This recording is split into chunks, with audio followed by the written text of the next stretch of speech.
Okay, this is the ANZAC Dutch and French turn. Right now the ANZAC are the only one with any money.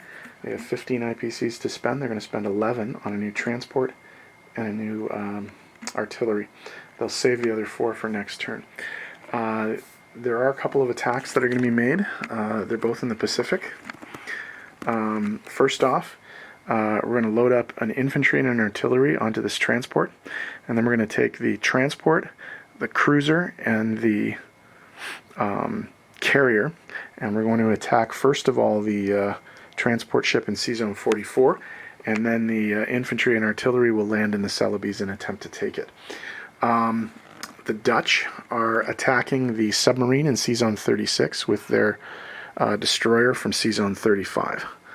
And I think those are the only 2 attacks that are made. All the other movements are non-combat. So let's roll some dice.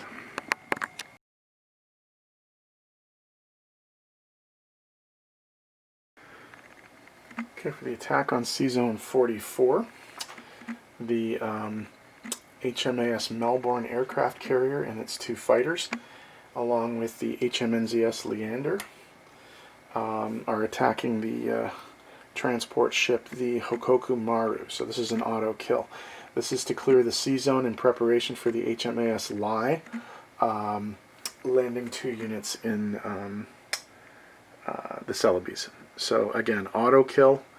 The transport's dead, but the amphibious landing will follow.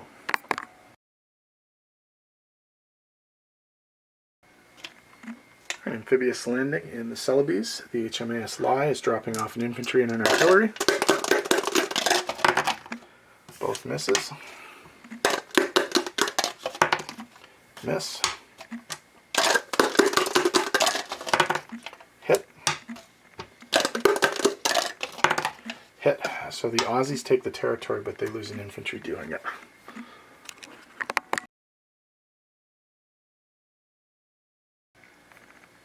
Okay, battle for Sea Zone 36. The Dutch cruiser, the Dutch destroyer, the HNLMS Piet Hein, is going up against the Japanese submarine I-159. So we have a 2 versus a 1. Miss. Miss. I guess we can roll these at the same time because they're different colors, right? Miss, miss. Miss, miss. Miss, miss. Hit, hit. Okay. Mutually assured destruction. Okay, so both of them are killed, and the sea zone is cleared, but both naval vessels were destroyed. Okay, non-combat moves. The French Navy is going to split up a little bit. One of the destroyers is going to go to Sea Zone 111 and act as a blocker, and the other destroyer and the 2 cruisers are going to join the massive American and Canadian naval elements in Sea Zone 110. In Sea Zone 98. Now we have to do this in the proper order. Remember that the ANZAC turn is first. On the ANZAC turn, their infantry and mechanized infantry are going to climb aboard the French transport ship. On the French turn, the French transport is going to go 1, 2, 3. Well, I should scoot out here. It's going to go 1, 2, 3 and end up in Sea Zone 80. They cannot disembark, so they're just going to be sitting there in Sea Zone 80. Okay. In India, all the Dutch and ANZAC forces are going to move forward into Burma.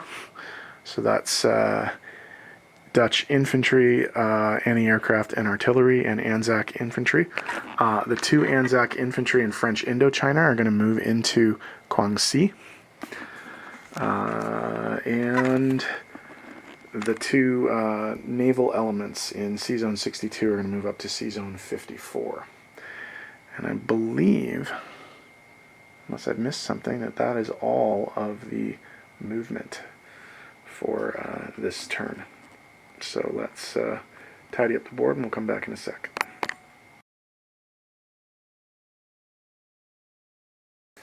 Okay, placement of new units. The new Aussie transport goes in 62, and the artillery goes in New South Wales. The only change to the income chart is the Celebes are back in Dutch hands, so let's fix that.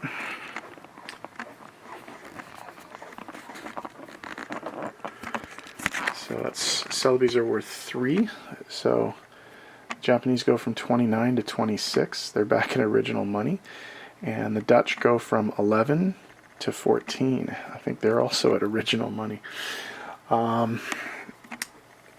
So in terms of income,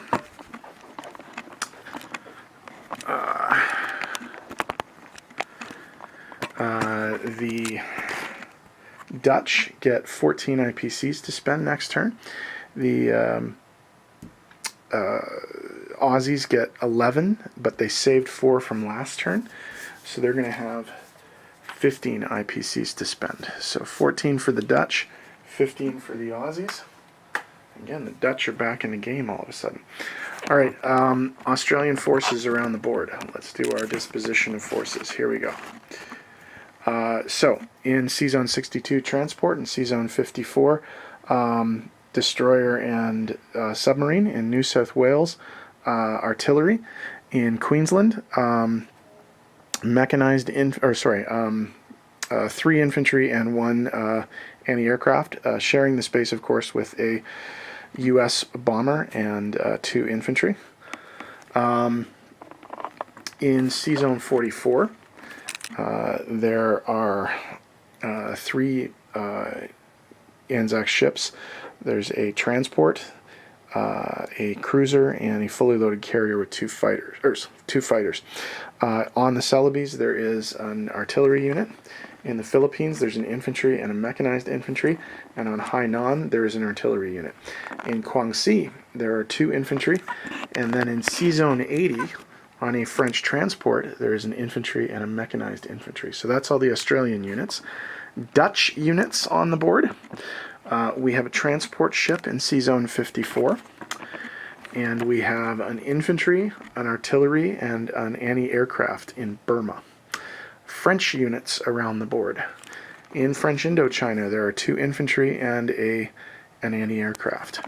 There is a French transport in C-Zone 80 with some Australian troops on board. There is a French infantry in Albania. There is a French destroyer in C-Zone 111? 111. And 2 cruisers and a destroyer in C-Zone 110 with that massive American and Canadian naval contingent. Okay, so that's France, ANZAC, and Dutch turn 6. Germany's next with turn 7.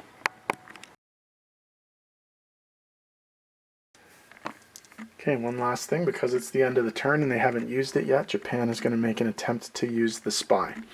The way that they're going to do this is they are going to try and steal propaganda from the Americans. So we get 2 die here. If one of them's a 6, we get the tech. Nope. Okay, so once again the spy did nothing. We'll roll for the spy at the beginning of turn 7.